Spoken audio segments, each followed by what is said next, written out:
हाय नमस्कार.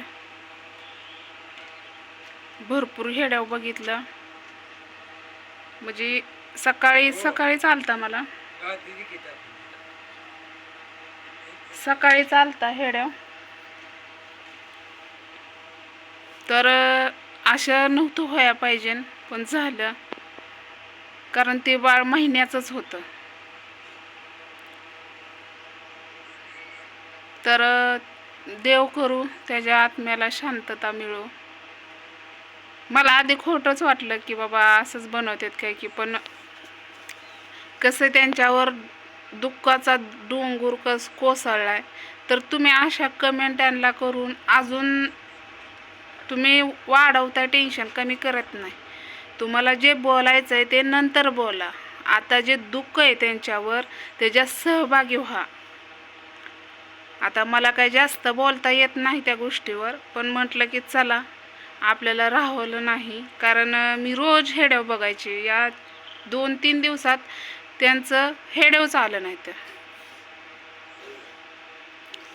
साक्षी पोटभरे असं म्हणजे पनवीर ह्या दोघांचं हेड्यावच आलं नाही. तर मला असं म्हणायचं आहे की ते किती केलं तरी लहान आहेत, अजून लहान आहेत, त्यांचं वय नव्हतं. पण त्यांनी त्या गोष्टी लेकराला सांभाळल्या पण छान. असं म्हणजे आता तुम्ही सांगा, आमच्या घरात आता शेण आहे, म्हणजे आमची शेणाची घरं आहेत, आम्ही सारवतोय. मग आमचं आम्ही बी लहानपण त्यातच गेलं आहे आमचं. मग आता आमची बी लेकरं त्यातच जन्म झाल्यात. मग एलर्जी कसं काय होऊ शकते? नाही होऊ शकत. कारण शेणामुळं एलर्जी कशा होईल? म्हणजे कुणी काय पण बोलतंय. जे मी काय म्हणते, तुम्हाला ज्या गोष्टी माहीत नाहीत, जेव्हा त्या साक्षी आणि परवीनचं हेडव येतील, जेव्हा ते सांगतील त्यांच्या तोंडाने की नेमकं काय झालं काय नाही, तेव्हाच आपल्याला कळणार आहे. फक्त आपण त्यांना दिलासा देऊ शकतोय, बरोबर. मग तुम्ही जर असं त्यांना कमेंट करून तर त्रास देतात चाल, तर ती चुकीची गोष्ट आहे. असं नका करू. एखाद्यावर असा एवढा मोठा डोंगर कोसळ देव करू असं कोणावर घडू नये. आणि पहिली गोष्ट का नाही, मला इतकं वाईट वाटलं की त्याला मापच नाही. ही लेकरं ही देवाघरची फुलं असतात. ती कुणाच एकल्याचंच नसतंय, सगळ्याची लेकरं असतात. ती लेक माती होती, त्यांच्या घरी पहिल्यांदाच जन्म झालता. त्यांच्या घरी लक्ष्मी आलती, जिलबी वाटली, किती काय झालं. किती मी तर त्यांचं हेड बघायचे, म्हणजे रोज असं बघायचे. मला ती हेडव ते बाळामुळे जास्त आवडायचं. पण तुम्ही म्हणता स्वच्छता ठेवायची, त्यांच्या घरात घाणच कुठं होती तेव्हा स्वच्छता ठेवायला. त्यांचं येऊन जाऊन आमच्यासारखं पत्र्याचं शेड. आता माझं एक नवीन झालं. आणि आता तुम्हाला तर माहिती आहे, बानू तर झोपूनच असते 24 तास. बानूला तर म्हणजे असतात काय गोष्टी, पर्सनल गोष्टी असते, त्या सांगावं असं काय वाटत नाही. पण नका कुणाला काय बोलत जाऊ. तुम्हाला जेव्हा त्यांचं हेड त्यांच्या तोंडाने तुम्ही ऐकचाल त्यावेळेस तुम्ही बोला. त्याच्यावर तुम्हाला अधिकार ही सगळ्यांनाच आहे. ती एक यूट्यूबर आहेत, त्यामुळं मला असं वाटलं की चला आपण त्यांच्या दुःखात सहभागी व्हावा. मग जवळ नाही, पण हेड बनवून तर त्यांना जरा थोडासा दिलासा द्यावा. तर भरपूर अशा हेड्या पडल्यात, भरपूर. कुणी पण बनवायला लागले, कुणी पण. अरे बनवा, तुम्ही बनवा, पण कमेंट एवढे घाण कशाला करताय? त्यांना एवढं दुःख झालंय. आज हे त्यांचं बाळ या जगात नाही. तुम्ही त्या बाळाबद्दल, त्यांच्या आईबापाबद्दल असं नका बोलत जाऊ. उलट तुम्ही त्यांना असं सांगा की जाऊ दे, हो काय असं काय बोलते ती, मला पण काय जास्त बोलता येईना, जाऊ दे बाबा, दिलासा दे. तुम्ही द्या ना की जाऊ दे, झालं ते झालं. आता देवाला पण ते लेकरू देवाने दिलं. पण आता एक आई असते, त्या आई लेकरासाठी काय पण करते, कोणाचा गू काढ म्हणलं तरी काढते. तर तिला तरी असं वाटलं का की माझ्या बाळाला असं होईल? कोणच्याच आईबापाला वाटत नाही की माझ्या लेकराला असं काय होईल म्हणून, कोणच्याच. पण त्यांना ते बाळ मस्त खेळत पण होतं. फक्त त्यांची चुकी एवढीच झाली की त्यांनी कॅमेरा पुढं लगेच बाळ आणलं, असं त्यांची चुकी झाली. पण त्याच्यात चुकी काय, त्यांनी आपल्याला दाखवायचा प्रयत्न केला. आता काही जणाला नाही दाखवलं तर काही जण अशी पण हां तुला बाळ झालंय आम्हाला दाखव ना. त्यांच्या कमेंट पण वाचल्या. पण असं नका बोलत जाऊ, म्हणजे तुम्ही दोन्ही तोंडी बोलताय. नाही बाळ दाखवलं तरी तिकून बोलता, आणि बाळ दाखवलं पीत बोलता तुम्ही. मग आता असं झालं तर दोषी फक्त एकलाच माणूस नसतो, आपण सुद्धा दोषी असतो.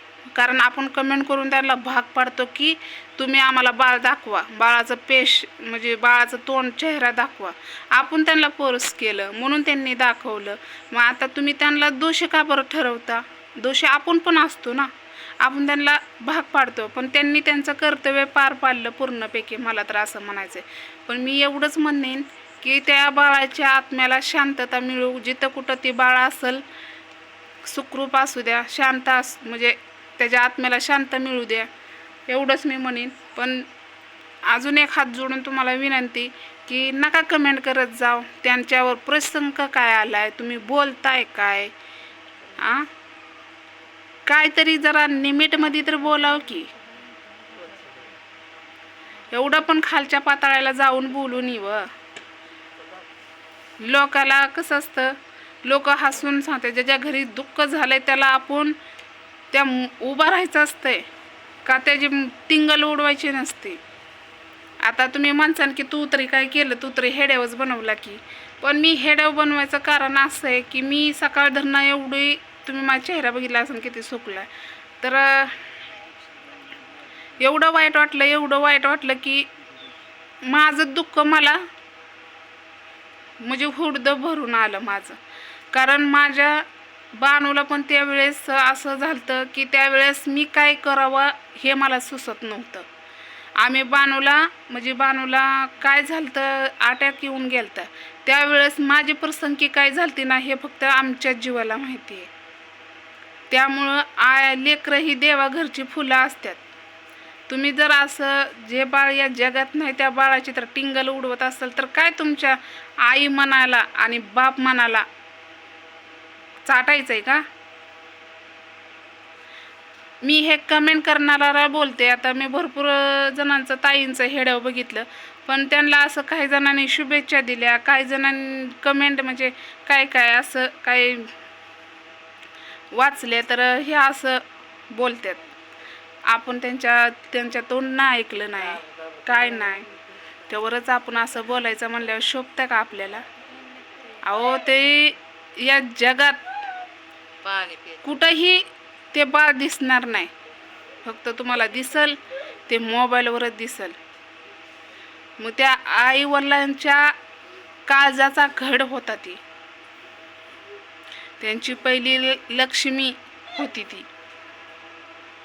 मग विचार करा त्या आईबापांचं काळजाचं काय होत असेल पाणी. म्हणजे आपल्या लेकराला काटा तरी टोचला तरी आपण जीव आपला कसा होतो, मग त्या आईबापाचं कसं झालं असं विचार करा तुम्ही. आणि पुन्हा एकदा तुला बाळा तुला म्हणजे मला मना येत नाही, तू जिथं कुठं असशील तिथं तू आनंदात राहा, खुशी राहा, तुझ्या आत्म्याला शांतता मिळू. तर चला, माझं कारण हेच होतं आजचं हेडव बनवायचं. तर बाय.